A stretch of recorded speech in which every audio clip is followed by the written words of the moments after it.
how long will it be before everyone who has a personal healing journey and has healed outside of pharmacological medicine isn't allowed to share that online because it's disinformation and it's hate speech? When I was 18, I was bedridden with a life-threatening autoimmune disease, and up until that point I had taken many pharmaceutical drugs, and they hadn't helped. They hadn't prevented my disease from getting worse, and they might have even contributed to the worsening of my disease. And at that point in my life, I came across a dietary protocol that other people had used, and it said it had helped them heal from this specific illness. So sure enough, within 3 days of starting this dietary protocol, my acute symptoms were gone. And coupled with lifestyle changes, I am now completely cured of this incurable disease. The medical industry and my doctors had all told me that this disease was something that could not be cured. So who's right? Because either my experience is valid and I have healed an incurable disease, or the medical industry and my doctors were right and my experience is completely invalid. So if you're somebody who knows the very basics of the scientific method, you might be thinking, well, of course Lauren's experience is valid because it is anomalous experiences like that, what we call anecdotal research, that helps us create better testable scientific hypotheses and then expand our current working scientific theories. That's how science progresses. Well, you would think so, but not anymore, because we are now in this weird scientific twilight zone where the science is settled, and anomalies that have moved science forward for centuries are now swept under the rug.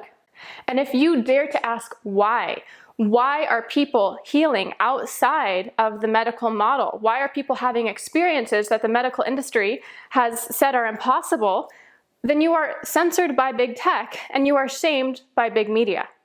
The people responsible for this science-suffocating approach are actually so fundamentalist in their thinking that they are breeding a new religion. And it is an invisible religion. It's gaining millions of followers, and it uses the same thought control techniques as other fundamentalist cults and religions. This new religion is not content with its members just living and believing what they want to live and believe. No, like any other fundamentalist religion, the goal is complete conversion. And in this case, the evangelizing is not done on pulpits or by knocking on people's doors, but by lobbying and by using big tech to censor any dissenting information. What's really ironic is that the members of this new fundamentalist scientific religion, they laud themselves, or they like to laud themselves, as so worldly and intellectual and scientific. And they carry so much disdain for, quote, science-denying religious people, when in fact, they themselves are denying the very progress and evolution of science. Forcibly homogenizing people's belief systems is as dangerous as forcibly homogenizing people based on race, sexual orientation, and religion. And what we're seeing in the world right now is forcibly homogenizing the narrative and people's belief system around COVID and the COVID vaccine. And this is done by the marriage of big tech, big media, and big government. A forced belief system is when someone's perceptions and understanding of reality is intentionally limited and controlled. Now, the social and the institutional forces that are doing this limiting and the controlling, they're not going to say our intention is to control your choices by controlling your perceptions.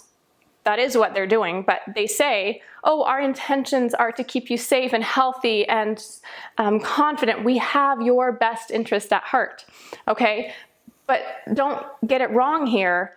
You have to look at the actual outcomes. The actual outcomes of forced belief systems is that people are limited in their freedom of choice. What's interesting is that now forced belief systems are actually more effective in restraining and oppressing people than actual physical restraints, because the thing is, people can see when we are physically restrained.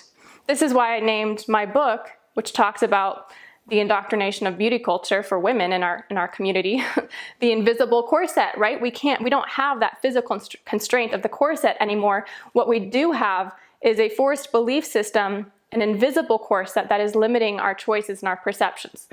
It happens in the beauty industry and with the beauty standard, and it happens in all these other areas of our culture. And what I want to talk about today is some ways to identify forced belief systems, particularly as it pertains to the medical industry and the pharmacological model of medicine right now, so that you can start exercising more freedom of choice and be better able to spot propaganda and these control mechanisms, whether it is around medical issues of the day or whether it's around other aspects of your life. The first way to identify a forced belief system is that it creates existential fear. So this is quite easy to see in a lot of fundamentalist religions where they tell very young children, look, if you don't believe exactly what we tell you to believe, or if you turn out gay, or if you have sex before marriage, then you are going to go burn in hell forever. But it's your choice. You have a choice to believe and walk the path of spiritual oneness that we are offering to you. Okay? Well, no, that child doesn't have a choice. You give a person that kind of existential fear and the only belief system they've ever known, that's not true choice. Here's a spiritual principle that is really important to keep in mind right now. Love gives choice. Fear reduces choice. Okay? So love creates and fosters free will. If you're in a loving relationship with somebody, you feel free because they are giving you information and truth, and you have choice and free will. If you are in a controlling relationship with someone, they are using fear to manipulate your perceptions and limit your choices because that's how they control you. This idea definitely comes into play when it comes to the narrative around COVID. People are told, oh, you're selfish if you don't get the vaccine. You're not caring for other people and you're going to kill grandma. And society will never be able to return back to normal because you aren't doing the right thing. But it's your choice. You can choose whether or not to get the vaccine. Do you see the parallels? Do you see how this is using fear to limit a person's choice, to limit the degree to which they are going to go explore other perceptions, other perspective, other opinions? Love gives choice. Fear reduces choice because love knows that it has the right answer for everyone involved. It has the right outcome for the highest and greatest good. Fear does not have the best outcome for the highest and greatest good of everyone involved, and so it has to use shaming, fear-based, manipulative messages.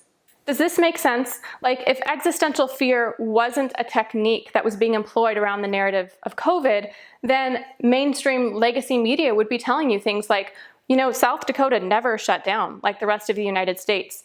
And on their worst day, they were supposed to have 10,000 people in the hospital. But on their worst day, they only had 600 people in the hospital. It was totally manageable. And why don't you go look at the death rates of South Dakota and Florida, states that didn't shut down at all? Why don't you compare those to states that did? You might think a little differently here. It might allow you to see some different perspectives. But you know, we're not even told that if you're under 25, you're dozens of times more likely to be killed in a car crash than to die of COVID. This is according to CDC numbers, right? We're not told these things because we're supposed to be kept in this state of existential fear and paranoia where the rational thinking centers of our brain shut down and we can be controlled by this forced belief system. The second way to identify a forced belief system is censorship. I had a friend who was born into a cult religion, and this is something she told me that I will always remember.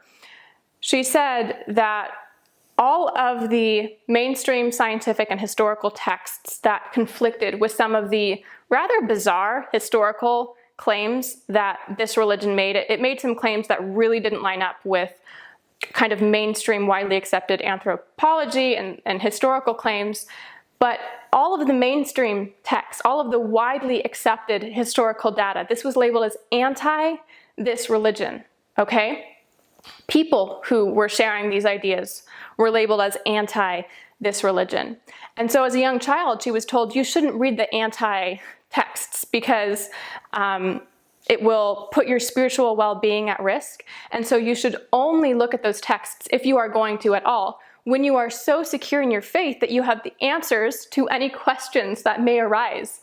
So in other words, the goal was to indoctrinate the children of this religion into this forced belief system to such a degree that when they would go and read other perspectives, they would feel so self-restricted that they wouldn't even allow themselves to answer questions. I mean, the goal is not to allow these individuals to practice their critical thinking skills and go on their own spiritual path of self-discovery and questioning. And those are aspects that are necessary to a true spiritual path. Dark night of the soul suffering. Well, that too, but also dark night of the soul questioning. I wonder if that's a Freudian slip there, right? But that was prevented, and it was done by labeling everything that disagreed as anti. Well, we can see the exact parallel when it comes to the COVID and the vaccine narrative. Any doctor, any regular MD who says, look, I have a different perspective on the vaccine, it's not something that I would recommend, or look, I've used these other modalities or techniques to get really great results in my clinical practice. They are labeled as anti-vaccine. Their books, their literature is labeled as anti-vaccine. I mean, come on guys, this is obvious, right? Am I the only one who was like, this is a cult? Biotech entrepreneur Vivek Ramaswamy has a great quote on this, and he says, name one time in human history when the group fighting to ban books and censor speech were the good guys. I'll wait. The third sign of a forced belief system is that it claims to be the only path to salvation. Now again, this is really easy to see in fundamentalist and cult religions. They tell people, they tell their members, we alone have the only path to God. Now, other religions might claim that they have a path to God, and other individuals might claim that they have a spiritual connection to God outside of our religious rules and dogma. But they are dangerous and they're misleading to your faith, because we alone, with our specific set of dogma and rules, we alone have the path to God. The exact same thing is happening with the vaccine narrative. There's no room for nuance or for listening to different perspectives. There's no room for, well, maybe the vaccine and people can take other options, other routes. Maybe both things can be true at once. Absolutely not. No. The narrative is the vaccine alone is the path to salvation, and it's the only way we're going to keep our communities safe and healthy and allow us to return to some kind of sense of normalcy. What's interesting is that they even use that kind of spiritual fear of, if you disagree with us, or if you are offering another route to salvation, we should say, then you're dangerous and you're against us. Like, that happens in the spiritual messaging, and it's also happening in the COVID vaccine narrative as well.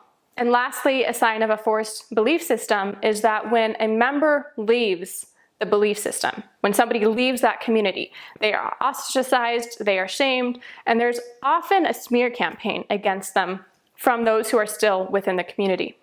So this is really easy to see within cult religions. Often when a family member will leave that cult, their remaining family members will be told, don't talk to them. Or they'll be told, well, you can still talk to them, you can still love them as a family member, but don't talk to them about their new spiritual beliefs. Don't ask them about their new spiritual beliefs or why they left, because then they might infect you with their doubt. Another thing that happens, especially within cult-like or fundamentalists' religious situations, is that there's a very fast smear campaign that kind of takes off like wildfire against the person who left. Because what has to happen is they have to, just like that, go from being somebody you trusted and loved, someone who was one of you, to a bad person. Because if they leave, but you still think of them as trustworthy and part of your family, then you're more likely to talk to them, keep your mind open around them, and you might actually start to see the limitations of your belief system. The exact same thing is happening around this vaccine propaganda and what's happening to the medical community online, right? If a doctor, an MD, leaves the traditional thought system around pharmaceuticals, vaccines in particular, okay, well, they're labeled as anti-vaccine. They may not be able to get their books published. Their books may be banned. Their scientific literature might not make it into mainstream journals, might not be up for peer review because they're talking about the wrong content. And what's also interesting is that just like that, they're turned from somebody who you're supposed to trust, right? Somebody who is literally wearing the cloak of authority, but you can't trust them anymore, right? There has to be a smear campaign against them by mainstream media, typically, so that Otherwise you would have seen them automatically as somebody to trust, somebody who has authority in this area. But not anymore. You can't trust them anymore. Now they're bad. Now they're against you. Now they're not one of you anymore. Big tech companies aren't even hiding the fact anymore that they are joining together to become an Orwellian ministry of truth. So there was a press release that came out recently about Adobe, ARM, BBC, Intel, Microsoft, and TruePic just creating a coalition to combat, quote, misleading information and, quote, battle disinformation. The Center for Countering Digital Hate has deemed all anti-vaccine information, including information or personal perspectives shared by MDs, real doctors, or by individuals who have had lived experience with vaccine injury. This is all considered hate speech. They're saying all of those people are guilty of hate speech and should be forcibly silenced by the ruling tech monopolies. Again, am I the only one who is like, okay, this is a cult. Like, can we wake up now? I'm tired of this. Let's wake up. I think about how I started my health website, Empowered Sustenance, about 10 years ago, and I began sharing my journey of how I was healing myself through nutrition and lifestyle and supplemental changes. My website quickly reached over 40 million people, and over the years, I've had thousands of people write to me in comments and emails telling me that I changed the course of their health. I helped change the course of their life with this information and by sharing my personal story. But in this new environment where the narrative of health is solely determined by big tech and big medicine, how long will it be before my personal story of healing, my lived experience of healing myself through natural and alternative means is considered disinformation? After all, a lot of the modalities that I use to heal myself, Wikipedia has already labeled as quackery and pseudoscience and harmful. How long will it be before everyone who has a personal healing journey and has healed outside of pharmacological medicine isn't allowed to share that online because it's disinformation and it's hate speech? And how long will it be before doctors and individuals are silenced not only about vaccines, but about other pharmaceuticals or other models of natural healing? The thing that really gets me is, I think, how long will it be before my entire lived experience of healing and my spiritual journey and all these aspects that don't fit inside this box of reductionistic dogmatic science, how long will it be before my entire life is hate speech to the people who are still within that box? Because if we look at cult religions, right, or a fundamentalist religion, let's say somebody has left that cult religion because they were gay. Within the thought system, they were told you can never live a happy and fulfilled life as who you truly are because you are a disgrace, blah, blah, blah. Well, they leave. They leave and they're living their happy gay life, and maybe they find a partner and maybe they have kids, or they're just fully expressing themselves, and their life is now hate speech to the people who are still within the cult, because within the cult it says you can't be spiritually aligned, you can't be fulfilled, you can't be happy if you are living that lifestyle, if you are living your true authentic self.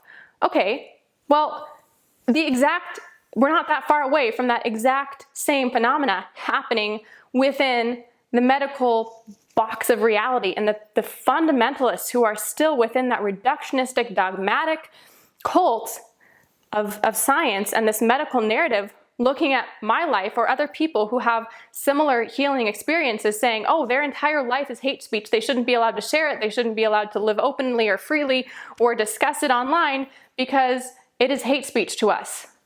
We're almost there, guys. Wake up.